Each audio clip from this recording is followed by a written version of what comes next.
열왕기하 4장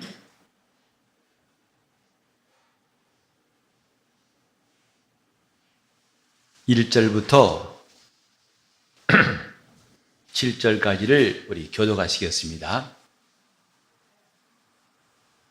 열왕기하 4장 1절로 7절까지 말씀.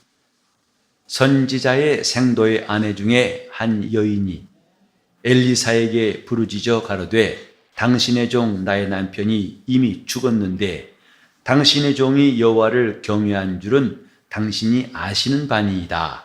이제 체주가 이르러 나의 두 아이를 취하여 그 종을 삼고자 하나이다.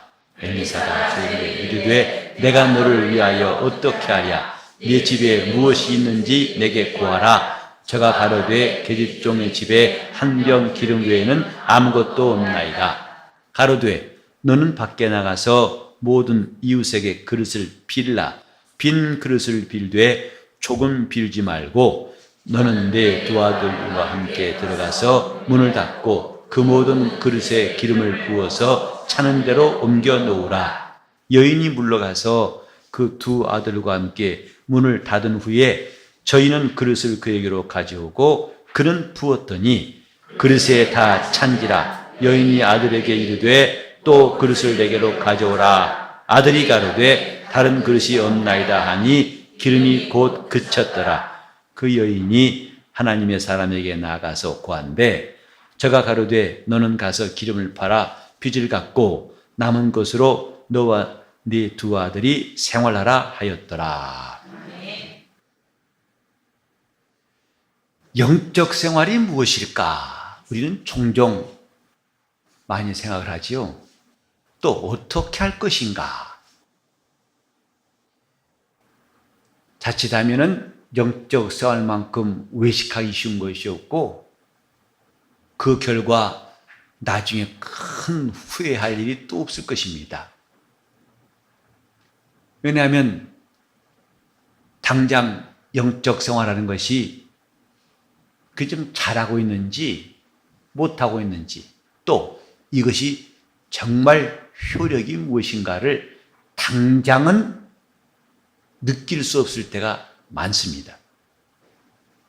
만약에 저 은행에 예금한 것만큼 우리가 그 이자를 풀 수 있고 따박따박 받는다면 신앙생활이 그렇게 즉시로 응답이 있고 한 것이 금방 진실한 것과 아닌 것이 구별된다면 아마 영적 생활을 그렇게 대충 할 사람이 없을 거예요. 우리는 하나님 앞에서 하는 일들이 세상에서 하는 그 어떤 것보다도 더 분명하고 영원하다는 것을 항상 기억해야 됩니다. 그래서 믿음이란 하나님이 반드시 계신 것도 그리고 그분이 자기를 찾는 자들에게 상 주신 것도 믿어야 할지니라. 왜 그렇게 말씀했을까요? 잘 믿어지지 않기 때문에 그렇습니다.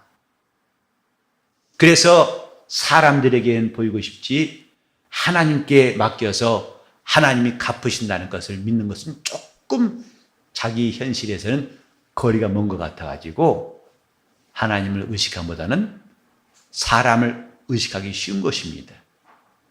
외식은 딴 거 아니에요. 하나님을 의식함보다도 사람을 의식하는 것, 이걸 외식이라고 해요. 기도할 때에도 바리새인들처럼 사람들이 다 듣는 것을 의식하면서 사람들에게 인정받으려고 하지 하나님이 들으시는 기도에는 거리가 멀다. 주님은 성전에 올라간 바리새인의 기도보다는 그 죄인인 세리가 하는 기도에 관심을 가지셨다고 성경이 말하고 있습니다. 지금 과연 우리가 하나님의 시선을 느끼고 하나님의 관심을 그분의 시선을 의식하고 있는가? 그건 참 자기 영혼에 유익이 있습니다.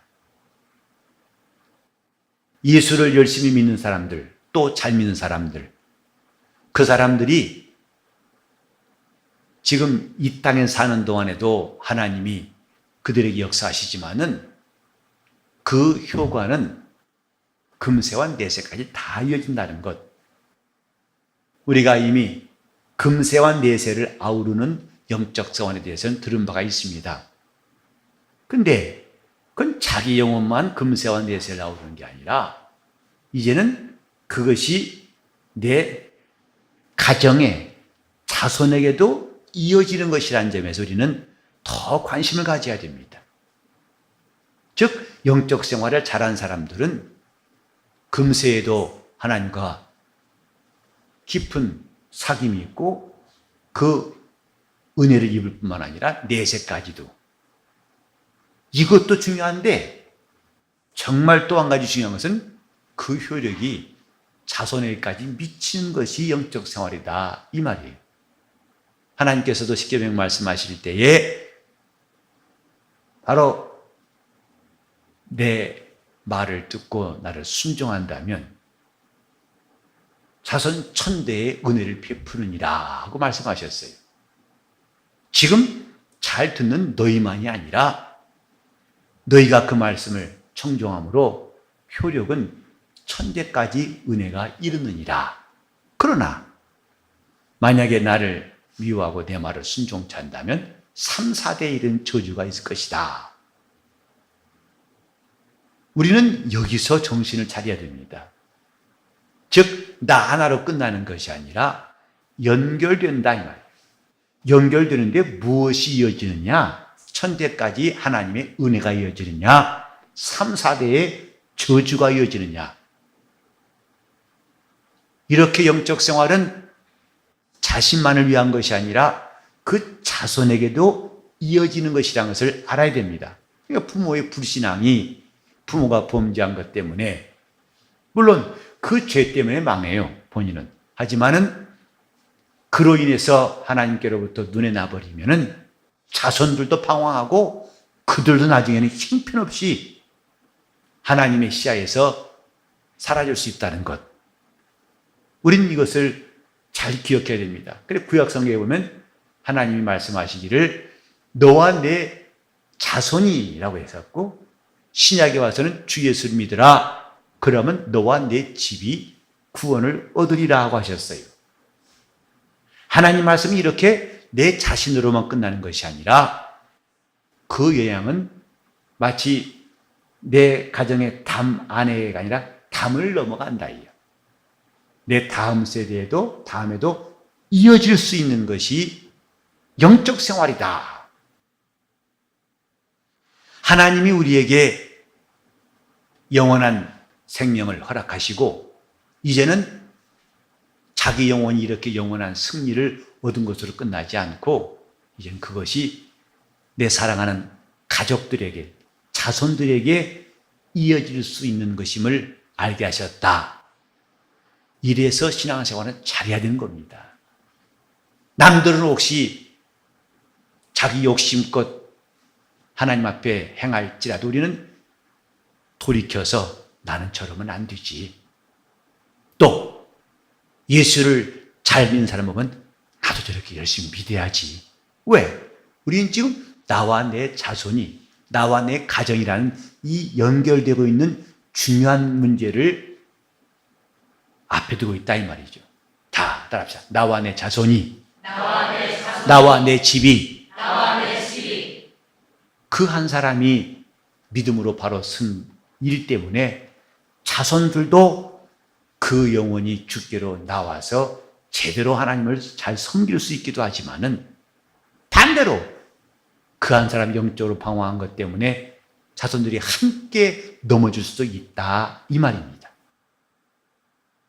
본문은 그 사실을 우리에게 또 알려주고 있습니다. 이 본문은 선지자 엘리사에게 훈련받는 선지자 후보생들 가운데에서 한 사람의 이야기를 그 집의 이야기를 하고 있어요. 그가 아내와 두 아들을 끼쳐두고 먼저 죽었습니다. 예나 지금이나 혼자 남은 여자가 가정을 이끌어 나가서는 참 어려운 건 동일한 것 같아요. 워낙 어렵던 시절이라서 많은 빚도 지고 또 당시에 하나님을 섬기는 사람들에게 닥쳐온 핍박들. 우리는 이미 엘리야가 그런 말 한 적 있죠. 오랜 나무 밑에서 주여 나밖에 안 남았습니다. 왜? 온 나라가 다 아합과 이세벨의 그 타락, 그들이 저지른 범죄 때문에 저주를 받고 있고, 이제는 하나님을 섬기는 거룩한 사람은 눈 씻고 볼 수가 없기 때문에 엘리야도 낙심해가지고 나밖에 없습니다. 그때 하나님 말씀하셨죠. 아직 바알에게 무릎 꿇지 않은 사람 얼마가 남아있다? 남아있다 이 말이에요. 그 무서운 핍박 가운데서도 하나님을 신실하게 섬긴 사람들. 그러다 보니까 그들은 사는 것이 무척 힘들었던 것 같고, 이 선지자의 성도도 그 중에 하나였던 것 같아요. 많이 힘들어서 빚을 졌는데 빚쟁이들이 참 사납게도 독촉하다가 최후 통첩을 한 것입니다. 언제까지 갚지 않으면 그 빚으로 네 두 아들 내가 종 삼겠다. 이 여자가 얼마나 괴롭고 힘들었겠는지, 혼자서 가정을 이끌어가는 것도 힘든데 이제는 그렇게 의지했던 두 아들마저도 뺏길 판이에요.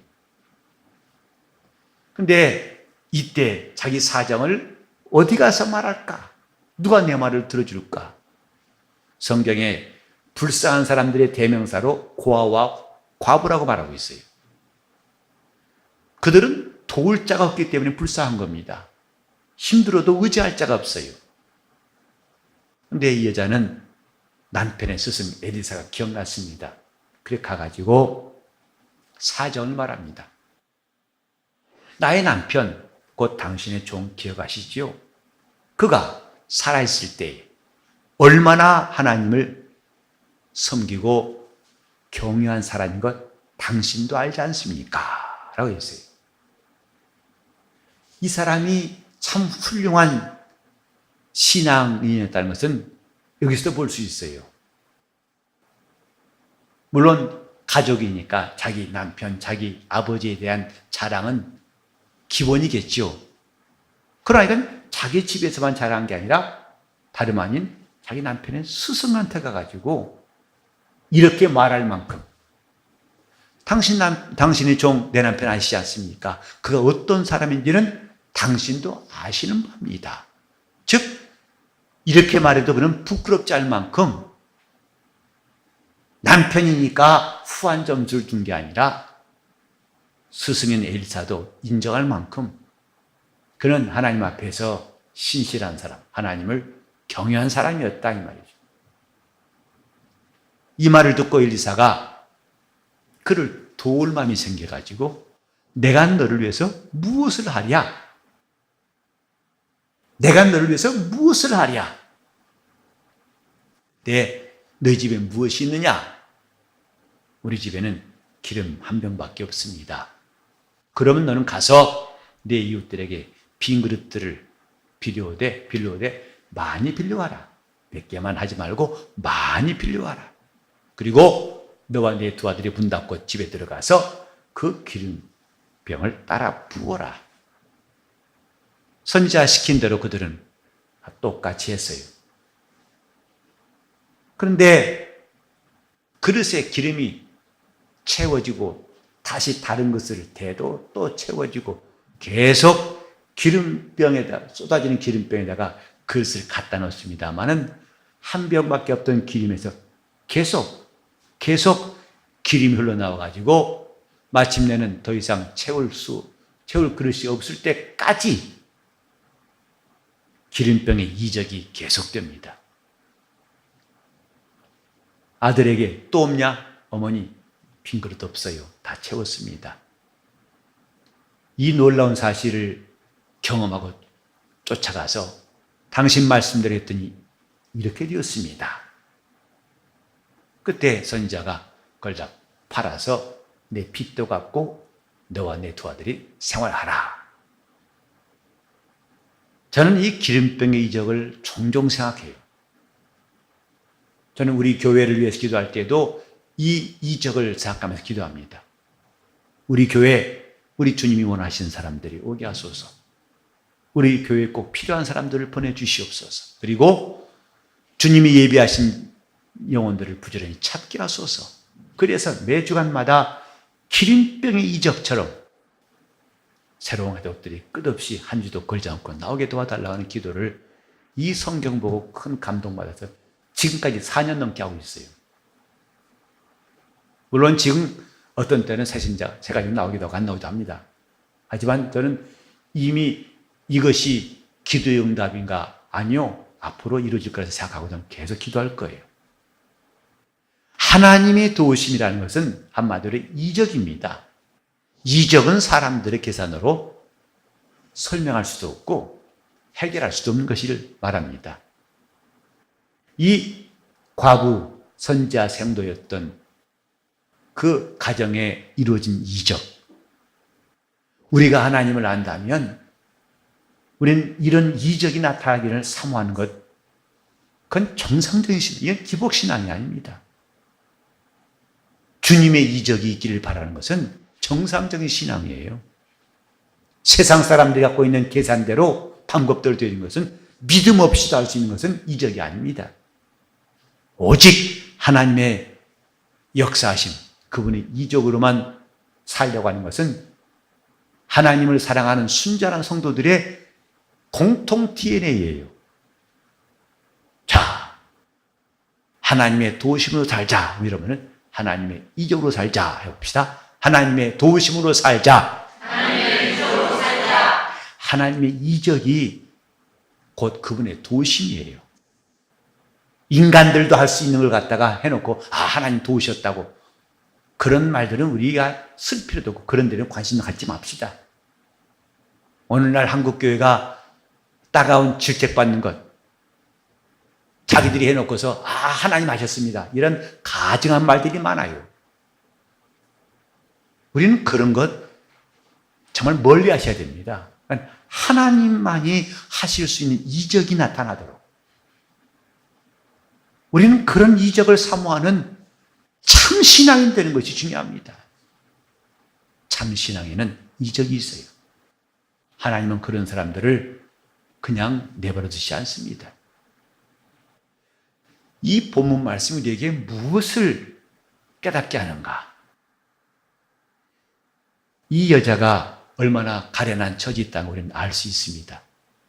근데 이 가련한 여자를 도와줄 남편은 없어요. 죽었기 때문에. 그러나 하나님은 그가 살아서 하나님을 경외했던 일들을 추억하시고 그 가족이, 남아있는 가족이 하나님의 도우심을 구할 때에 하나님은 그들에게 역사하셨다 이 말이에요. 우리가 이 땅을 떠난 다음에 우리 자손들이 이 땅에 남아 살 터인데 그때 그들이 이런 어려움을 당한다고 생각합시다. 그때 하나님이 우리를 기억하셔서 그들을 붙드시고 그들이 하나님의 도우심으로 믿음을 지키고 승리한다면 얼마나 감사한 일이겠어요. 우리로 인하여서 하나님이 내 가정을, 자손들을 기억하시고 그들을 도우신다면 얼마나 놀랍겠습니까? 이것은 꿈이 아니고 막연한 기대가 아닙니다. 성경은 하나님이 아브라함의 믿음을 통해서 이삭을 기억하시고 또 야곱도 기억하셨어요.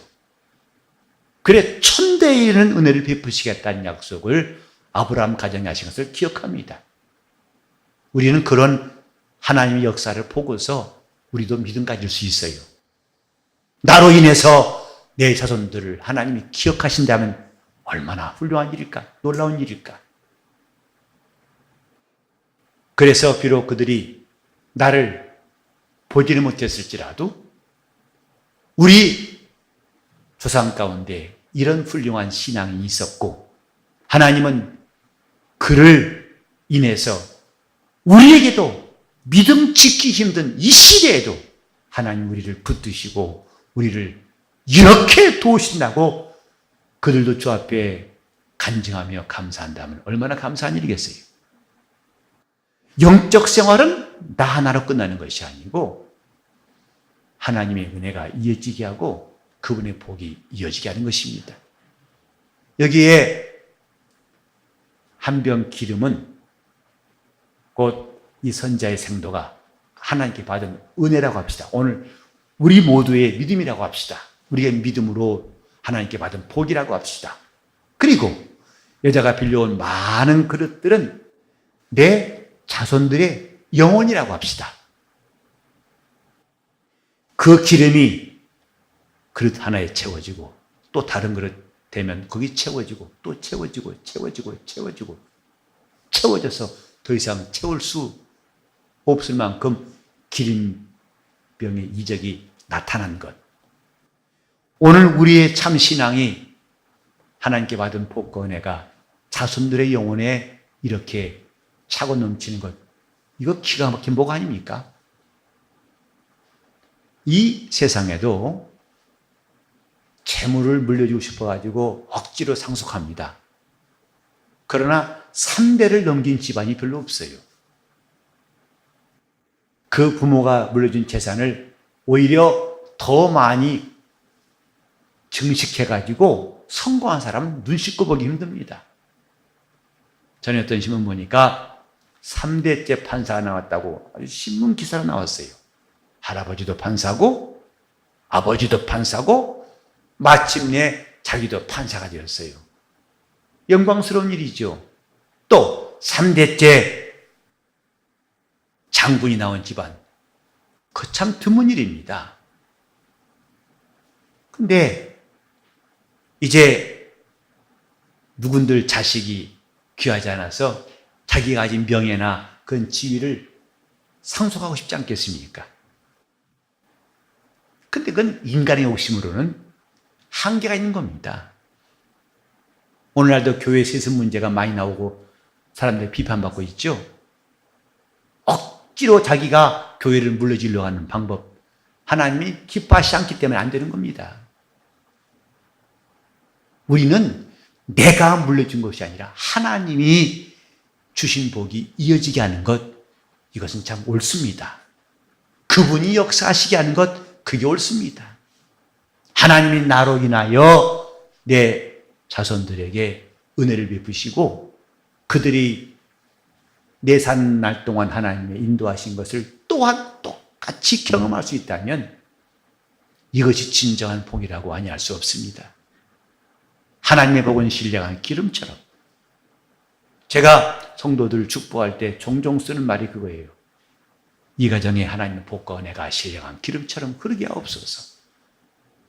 하나님이 주시는 은혜와 능력이 또 신령한 직분이 이어지도록 하나님이 그 몸된 교회를 섬기는 직분을 대대손손 인간의 욕심을 따라 상속하는 것이 아니라 하나님이 계속 그 일을 이어지게 하시는 것이 참으로 귀한 일이다 이 말입니다. 우리는 그런 하나님의 역사하심을 바라보면서 나부터라도 신앙생활을 잘해야겠다고 다짐해야 됩니다.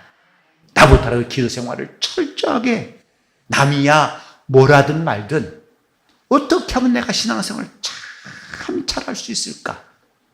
겉도는 기도가 아니라 하나님 앞에 마음을 다해서 마음을 쏟듯이 내가 하나님 앞에서 일하는 시간들, 그건 헛되지 않습니다. 그분이 하나하나 기억하시고 내 자손들이 어려움을 당했을 때 오늘 선지한 말처럼 내가 너를 위해서 무엇을 하랴? 그분이 금방 이렇게 내 자손들을 만나주시고 응답하실 수 있기를 바랍니다. 내가 너를 위해 무엇을 해주랴? 하고 하나님이 그들을 반겨서 맞아주시고 도와주신 사람들, 이것은 훌륭한 부모의 신앙도 절대적으로 기초가 되어야 한다는 사실입니다. 우리 모두가 좀 이렇게 교회에서 유익한 사람 되지 않을 것은 절대는 자기 영혼에 복이 되고 자손들에게도 복이 되는 겁니다. 교회에서 가능하면, 왜 기왕이면 직분 받아가지고 칭찬을 받지 못하고 오히려 남에게 근심이나 끼칠까? 아니, 처음부터 나는 교회에서 칭찬받는 일꾼. 하나님도 인정하시고 내 자손들까지도 그 복과 은혜가 흐르게 한 사람들을 되려고 결심하는 것. 우린 이 밤에 주님, 내 영혼이 한 병에 신령한 기름이 되게 도와주시옵시고, 그것이 내 자손들이 그 끝이 없이 그들의 영혼을 가득 채우고 남을 만큼 하나님의 신령한 은혜가 나로부터 시작되어 흐르게 도와달라고 간구하시면서 영적 생활 참 잘하기로 결심하는 이 밤 되시기를 예수님을 축원합니다. 남들이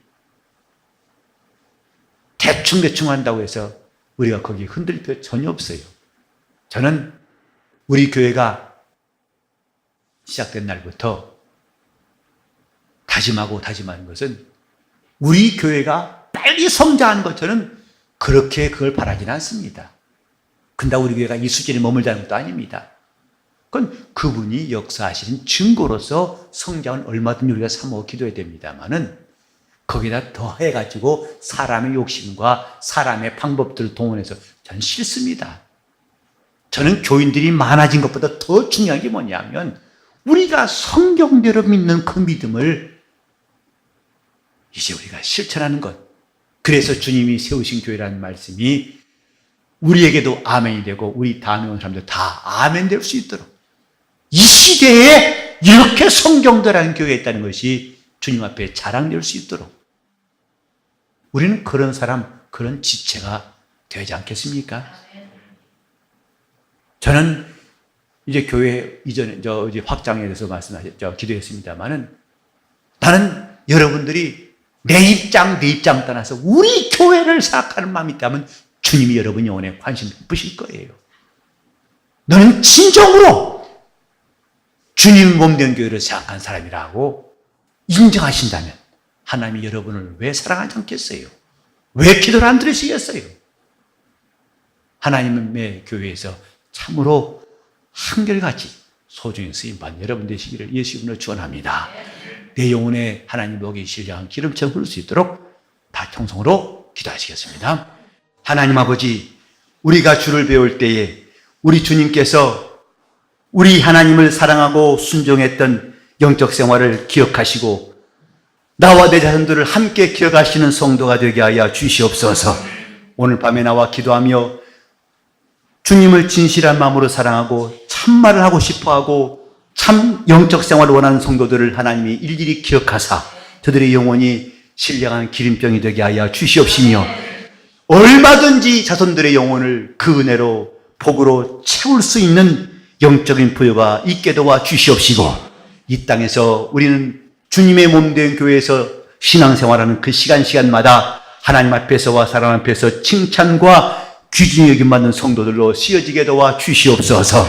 이것이 헛된 일이 아니라 금세와 내세를 아우르는 가장 중요한 일인 줄 알고 우리 하나님을 경외하고 두렵고 떨림으로 구원을 이루고 우리의 믿음을 지키는 역사를 꼭 감당케 도와 주시옵소서.